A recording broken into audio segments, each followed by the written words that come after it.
Hi, everyone. Welcome to the stream today. Thank you, Mom, for my breakfast.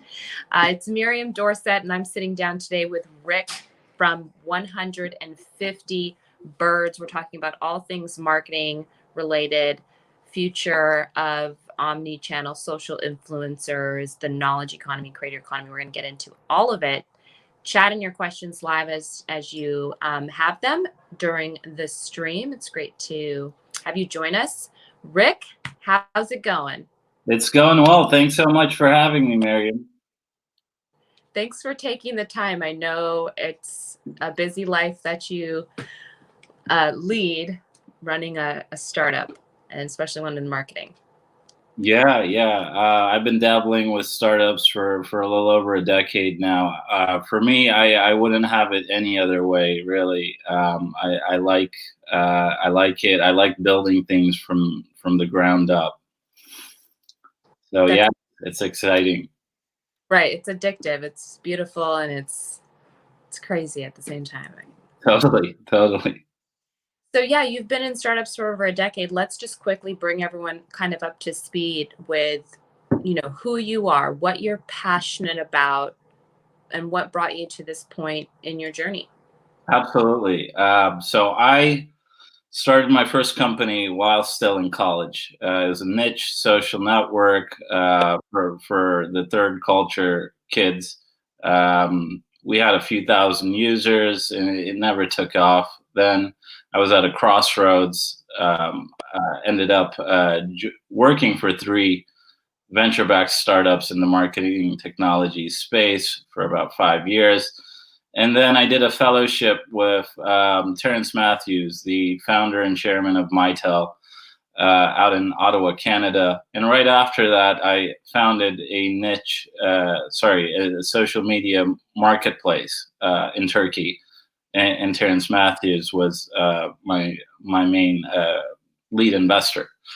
That company, we were highly capitalized. We were the first to market. We had seen how influencer marketing had become a more prevalent ad format in the West, and we knew that it was just a matter of time before it would catch up in the Middle East, and that's what happened. That company ultimately became a big success. Became the market leader in regards to influencer marketing in Turkey. And I sold out of it and moved to Silicon Valley about 4 years ago. Didn't really know what to do next, so I guess naturally became a consultant. It was kind of the lowest hanging fruit for me.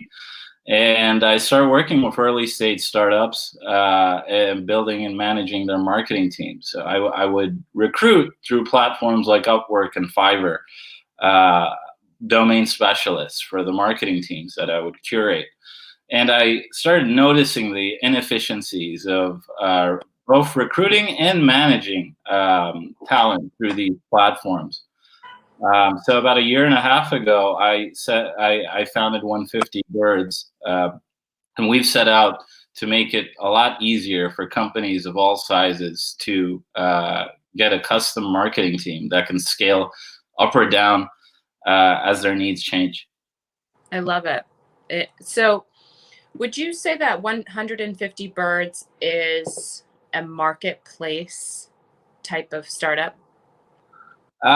We do have somewhat of a marketplace on the back end for our freelancers, our marketers that we work with. But on the front end, it's more similar to Netflix, if anything. What you do is you subscribe to a package. And if you want more output, if you want more marketing channels managed on your behalf, you just you can upgrade your package anytime. You can cancel anytime. We have no contracts. We're really trying to create a new experience for the marketing function.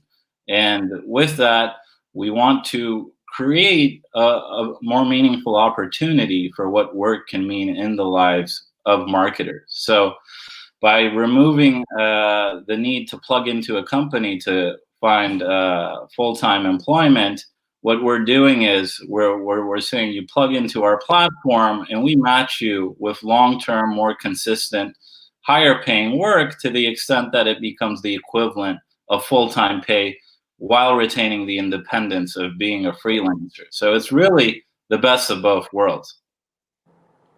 It's so interesting. I'm starting to see this model, I think, where it's popping up.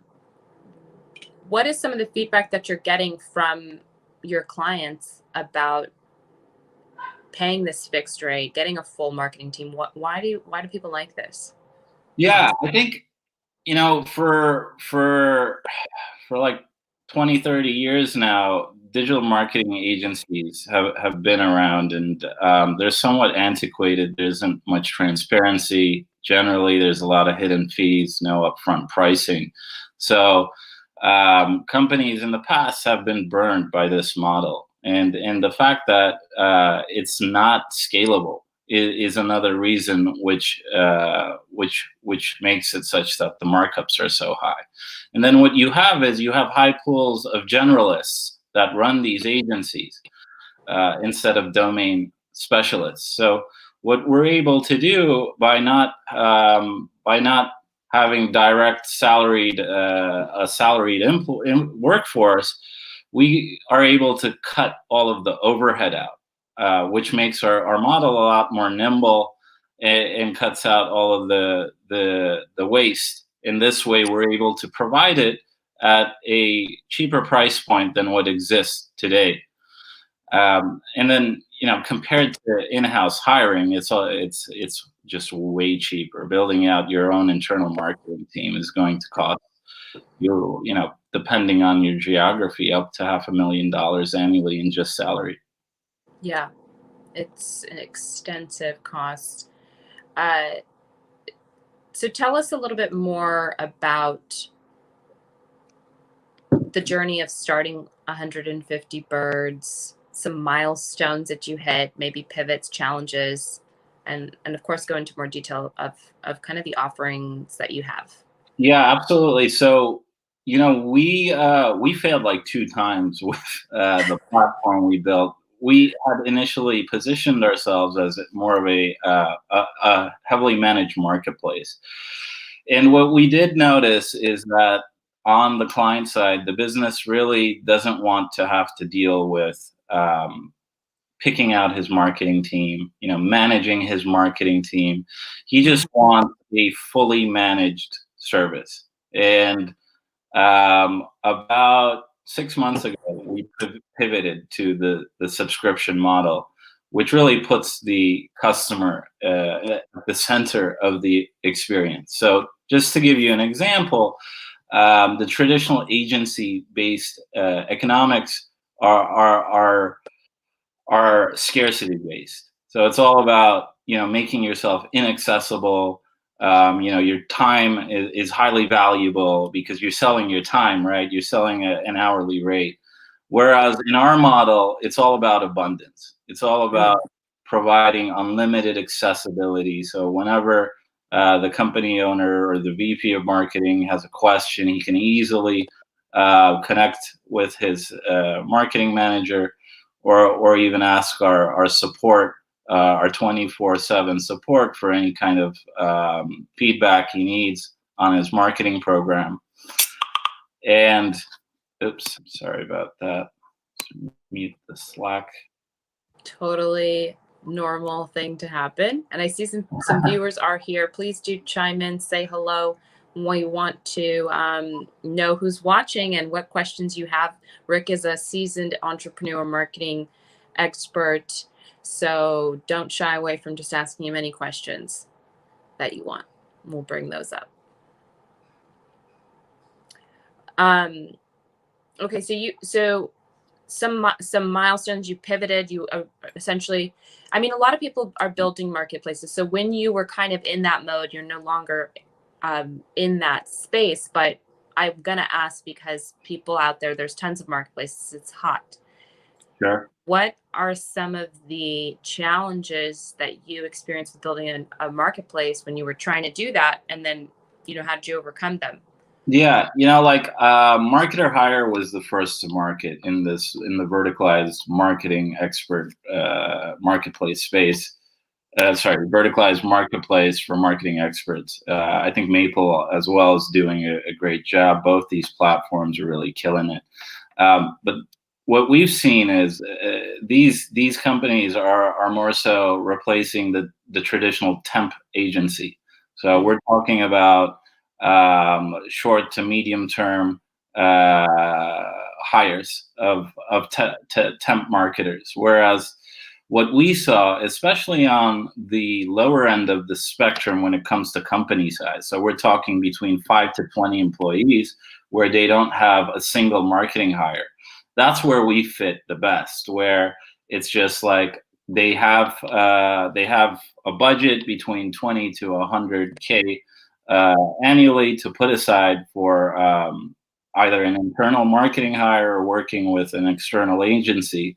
And our value prop is just like, subscribe to a plan on our platform. We'll match you with a marketing manager that is has an affinity towards your company and has the attributes that you're looking for in the lead strategist, as the lead strategist of that marketing team.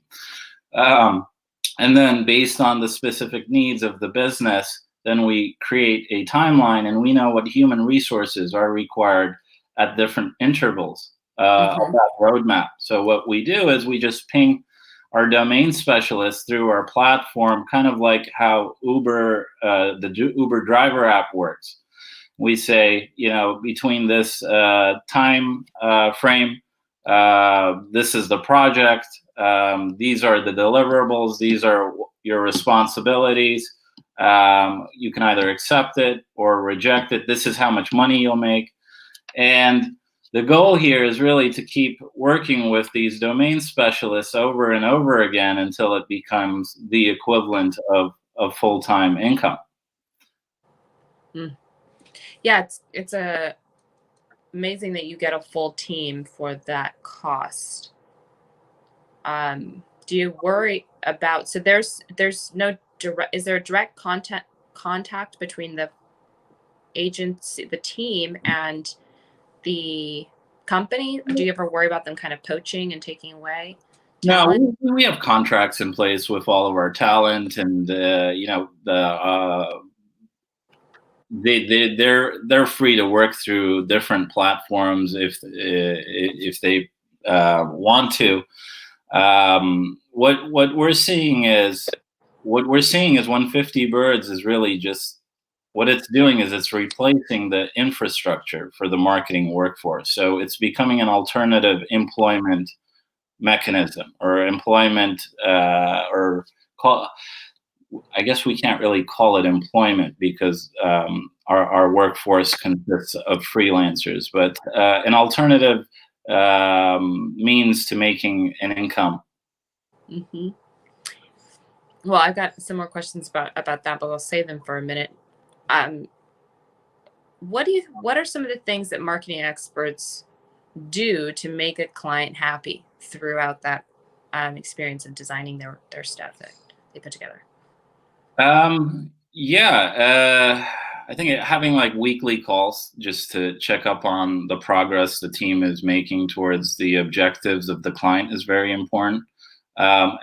Our platform provides full transparency of all the ongoing projects the team is working on. So if the client does have any questions, he can just ping them through our platform at any point of time. All of the assets that are developed for the client are accessible through the platform. We have a drive there so that they can find all of the visuals or links in one place. And also we make the payments very easy. So instead of having to pay out multiple freelancers, they just pay their subscription fee.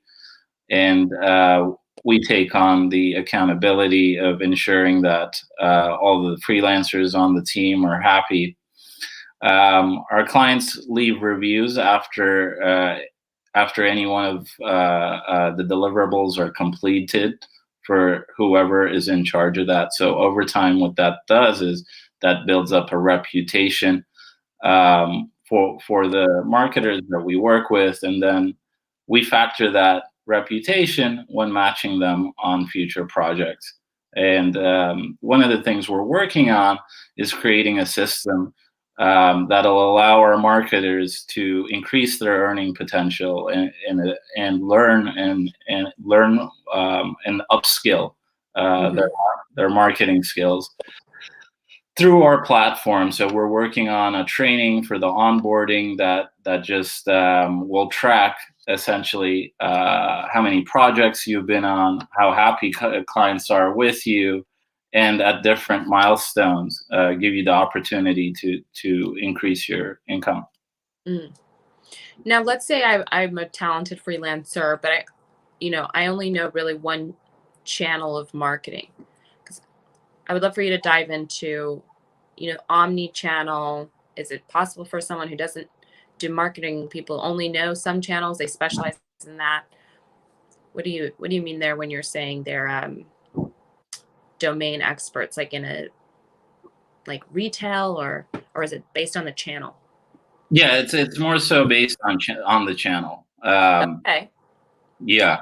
So one of the innovations we brought to market is making omni-channel marketing accessible to smaller companies. Now, traditionally, let's maybe start off with what is omni-channel marketing. What that translates to is a consistent, integrated experience across multiple marketing channels. Now, what the challenge there is, traditionally you needed a large marketing team in order to create content for each one of the personas that you're running campaigns for in each one of these channels, and then to create a consistent integrated experience across every step of the buyer journey requires analysis as well as content creation, segmentation. So you're really talking about several specialists on that team in order to provide that.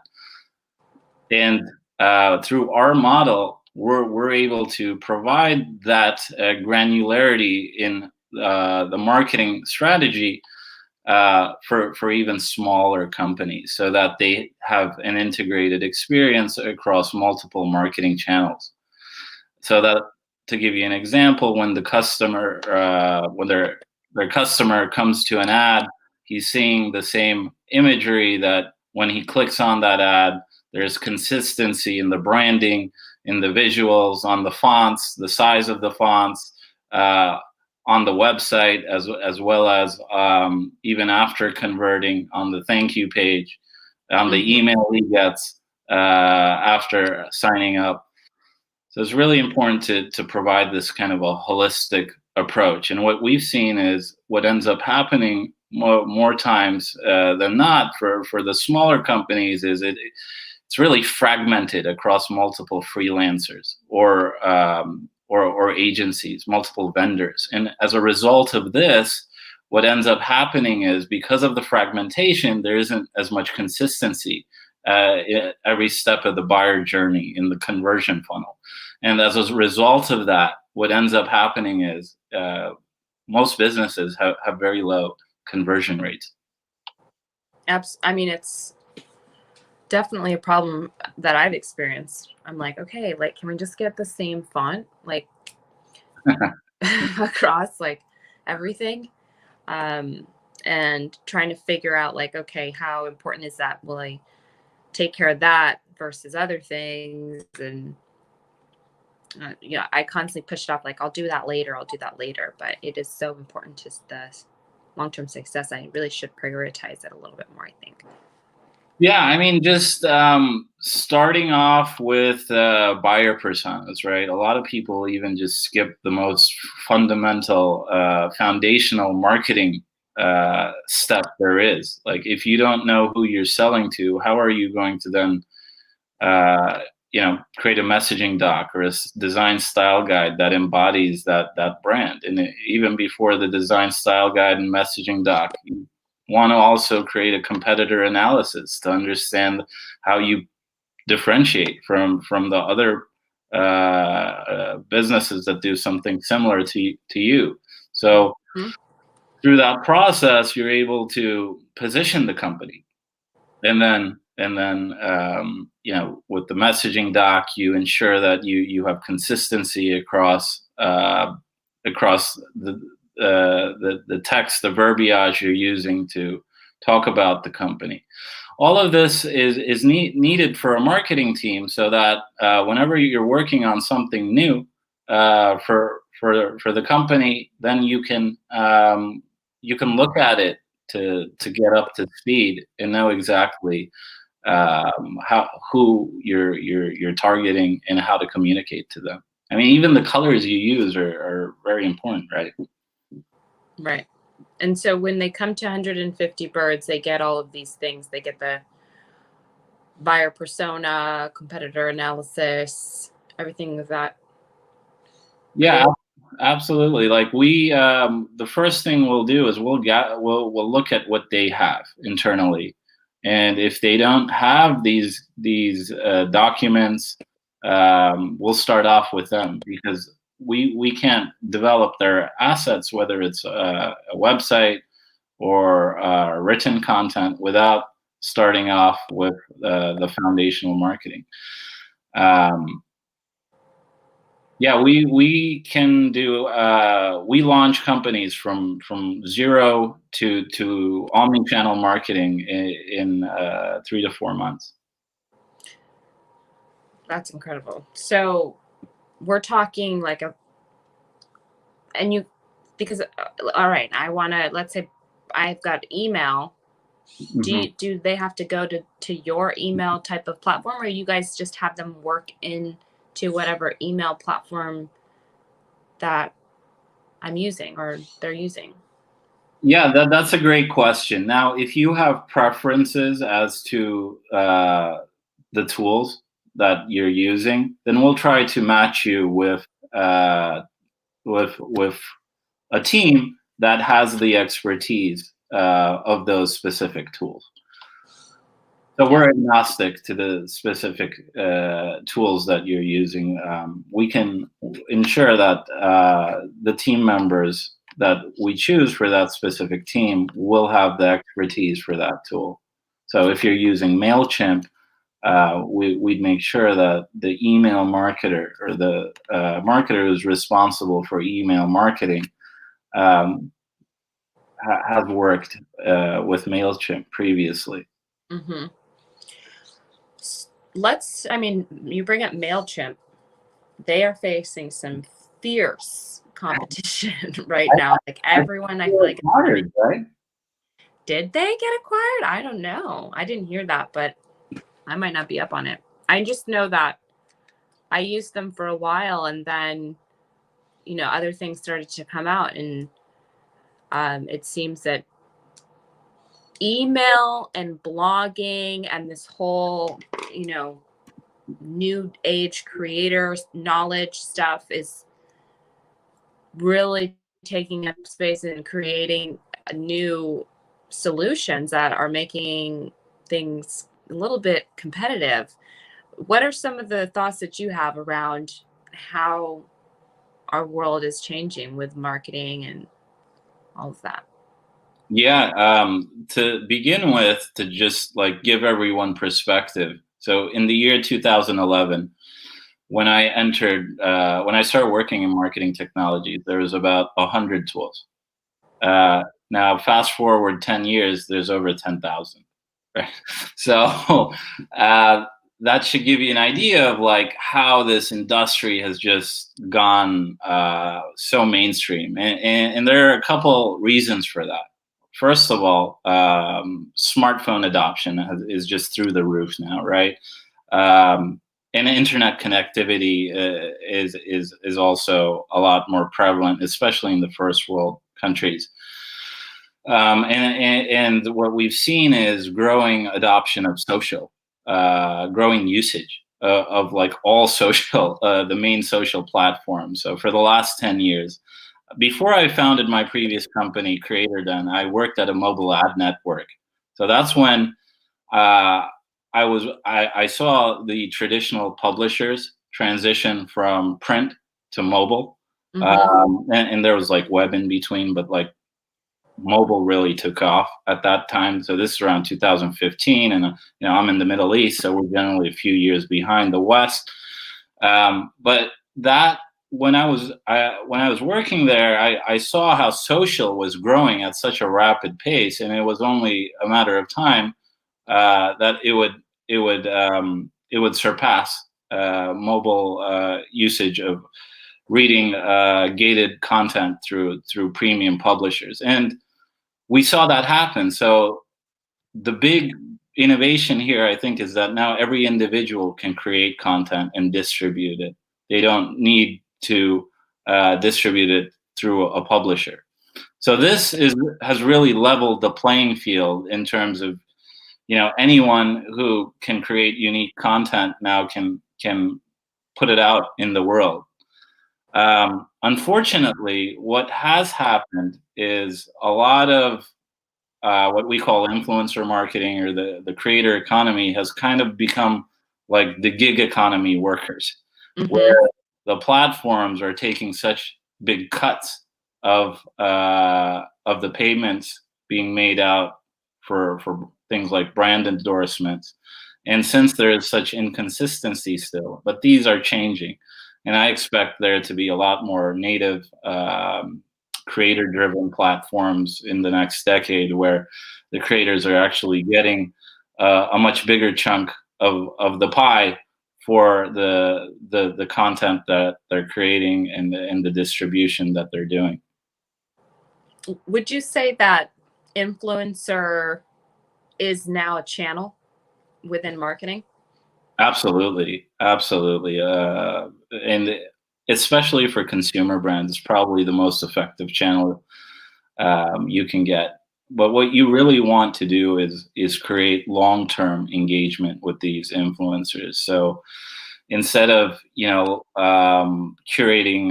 5-10 influencers to do a campaign over 1 to 3 months, what you really want is curate a team of influencers and creators and brand ambassadors that will work with you for the next 3 to 5 years. So creating some sort of program in-house where you're really incentivizing the creation of user-generated content at scale, so that even your customer, your client with 100 followers endorsing you for the experience that you've provided him or her with. And that I see, because everyone has influence, right? Right. Everyone is in some sense, you're an influencer, at least to your immediate circle, and just growing that is a thing. I mean, I just got on TikTok myself. I'm loving it. How's that going for you? It's it's a challenge to learn the editing stuff, but I'm posting the videos that are even not that great, because I think it's just like over time, as I get better, people will be able to like, oh, look at her back then when her transitions were so bad. Right. And now look, she's come so far. That's great. Yeah. One of the things about TikTok is they changed the monetization model, right? Where Instagram is driven by brand endorsements, and you have people trying to, mimic celebrity for the most part. I'm seeing a lot more creativity coming out of TikTok, and I believe one of the reasons for that is because they have a creator fund where they're actually empowering their users by the more views that the users get through the content they put out. There's a direct payment being made out through that creator fund for those users. So the monetization has a lot to do with the behavior of the community, and it's really refreshing to see TikTok do that. Yeah, it's an interesting platform. I really love the content that I see on there. The algorithm works very well for me, at least. My preferences, they seem to understand it. Um, and it's interesting to see people that have, full-time jobs, but then they're also creating content. They're doing these things on the side. So what do you see as that? I mean, we've shifted now working from offices to working from home. We're seeing people now potentially returning to the office. What are your thoughts around how this is going to affect everything? Um, yeah. I think there's a lot of value in content creation, especially finding a niche, something that you're passionate about, whether it's a hobby or even a full-time thing, and creating content around that and growing a community around that. Now, with that said, uh, it's challenging because you also need to have some sort of product to back it up, whatever it is that you're selling. So I think it's a balance of trying to do both, and it can be challenging because you're just a one person team for the most part, and it's like, what do I work on? Do I create content? Do I work on getting more distribution, or do I work on actually honing in on my product or services that I sell? So what it is enabling is definitely a democratization of attention, Mm. and through that attention, um, if you do have unique content, it does at times break through and go viral. But it is really difficult to get in front of more eyeballs. What we're seeing is the platforms have made it so that it's more pay per play, or even influencers and creators, they're creating unique content and using paid ads to amplify the distribution of it. Hmm. Yeah, my videos seem to cap at like 600 or so views on TikTok, and then that's all that they get. But I'm happy with that. It's like, okay, that's fine. And what do you see of, like, if I'm head of my company, a larger firm or whatever, and I'm looking at all of this going on, the Mhm. changes that are happening, my team, how is marketing changing within the corporate world, within the structure that currently exists? Yeah, that's a great question. Well, to start off with, we're seeing the anatomy of the traditional corporation shrinking. And with remote work expected to gain popularity in this next decade, I see more companies getting a lot more nimble, working with more outsourcing providers, especially for more of the menial tasks. Automation will definitely come in full force and take away a lot of the more menial tasks over this next decade. So if anything, we'll have senior people staying at companies for who have experience over many years and can make the judgment calls. But what we're seeing is there's increasing competition. So it's a lot more challenging now. It's a lot easier to launch a company, but I'd say it's a lot more challenging to actually make it successful, because it's really easy to start the company, but you need to be creating a lot of content across several different channels to cultivate a community, nurture those relationships. It requires multiple people to be on top of this at all times, and it's a long-term game. Companies really need to start thinking of marketing from the get-go, because if you can create content and a personalized experience across every interaction with a prospect, that is building trust and increasing the probability that you have more customers and increase your revenue. Hmm. Hmm. Yeah. I want to switch gears a little bit and again remind those that are watching, it's great to have you here. I'm looking at my other screen, the little counter. Please say hello. Let us know that you're here. Ask Rick a question. You were also, before CreatorDen, you were doing the Fuckup nights, which is a huge thing. In Miami, we have a chapter that I love that whole concept. I wanted to see if you had one story that kind of stuck out to you, or maybe if you have one that you want to share of your own. Sure, yeah. Have you been to Fuck Up Night?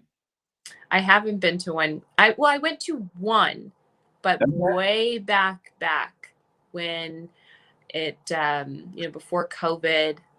Is an interesting concept. They tell, instead of talking about their successes, they only tell the story of like the biggest mistake they ever made. Yeah, it's like the format is such that you get 10 minutes, 10 slides, and you talk about your entrepreneurial journey and the challenges you face through this journey and the fuck ups you've had. And it's really a platform to inspire aspiring entrepreneurs so that, you know, they feel like they're not alone and get a more transparent feel for the truth of the process. Yeah.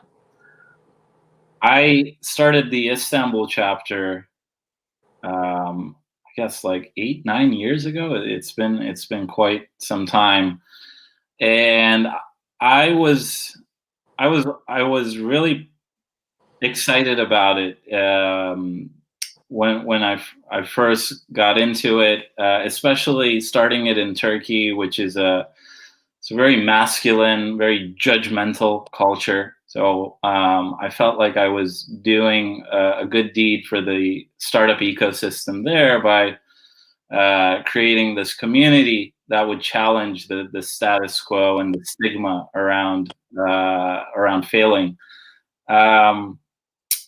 We did 17, 18 events in Istanbul, and it was just over 3-4 years, and it was a lot of fun.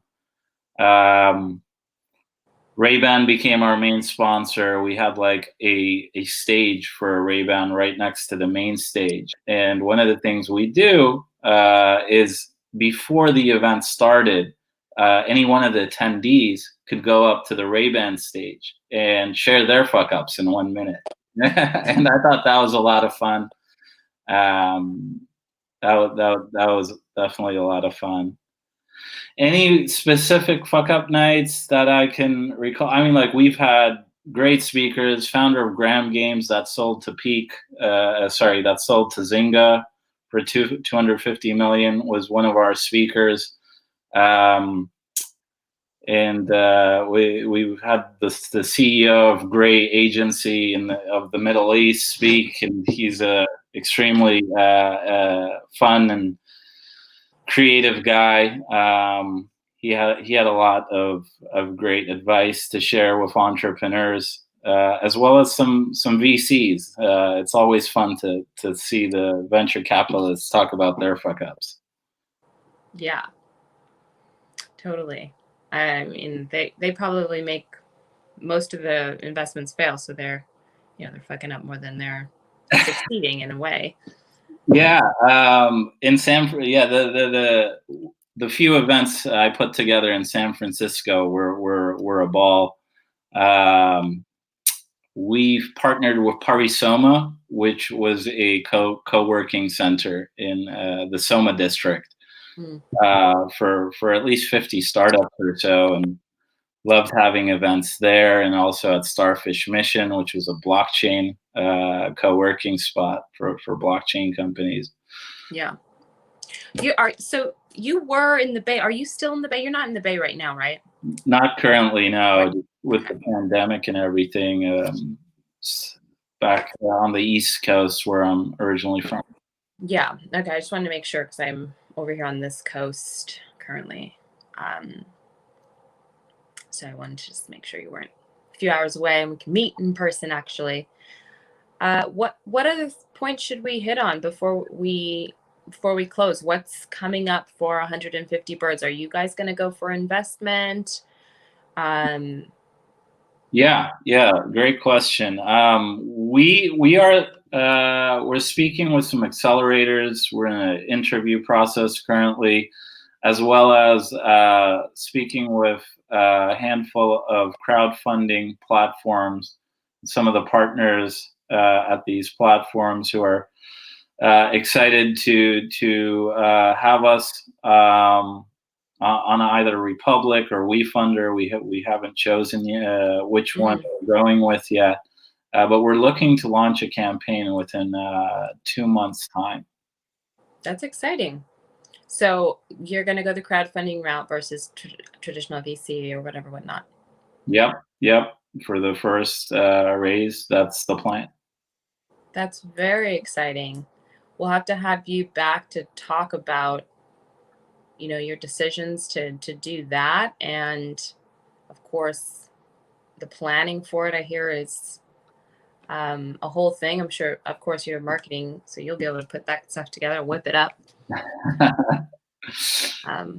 But then how it goes and everything. Yeah. Why are you choosing to go crowdfunding versus the traditional method? What's kind of pushing you in that direction?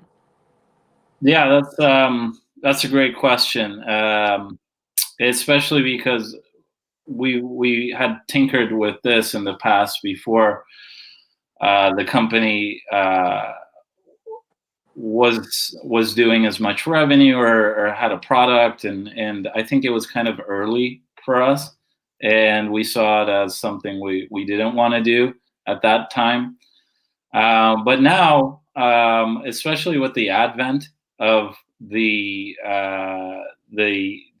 platforms, so that they make it really easy for anyone to invest. I think you can invest as low as like $10. You don't even have to be an accredited investor, right? Mm-hmm. So there's like this huge pool of retail investors out there that want to get into startups. So why limit yourself to being backed by a single VC when you can have hundreds, even thousands of these retail investors who are interested in having in seeing you succeed, right? And the beauty of it is, on your cap table, you just get like one company, opposed to having all thousands of these retail investors. So the management of it, that becomes a lot easier. Yeah. And you let people get in on it. So it's a new world that we're living in, that's for sure, with all of these different options for everyone. Yeah, and I think it's in line with our ethos. When I think about it, if we're democratizing getting a marketing team, why wouldn't we go the route of working with a platform that's democratizing investing in startups? I think it only makes sense.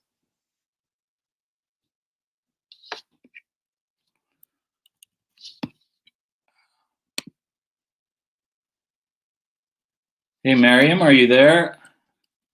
I think you froze. Should I leave the studio and come back?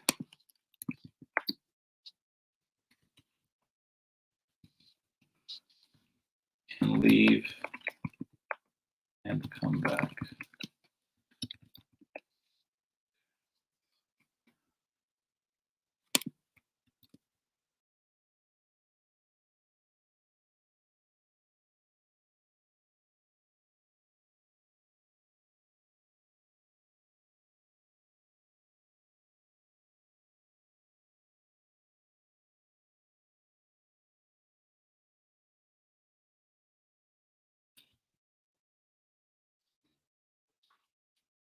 All right,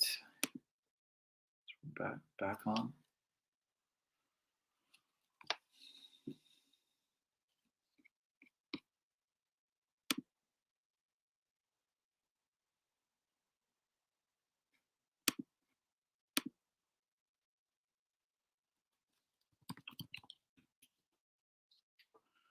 All right, looks like we're waiting for Miriam to come back on. She's had a small technical issue. If anyone has any questions, about the creator economy, the knowledge economy, the future of the marketing workforce, marketing technologies, remote work. I can answer any questions.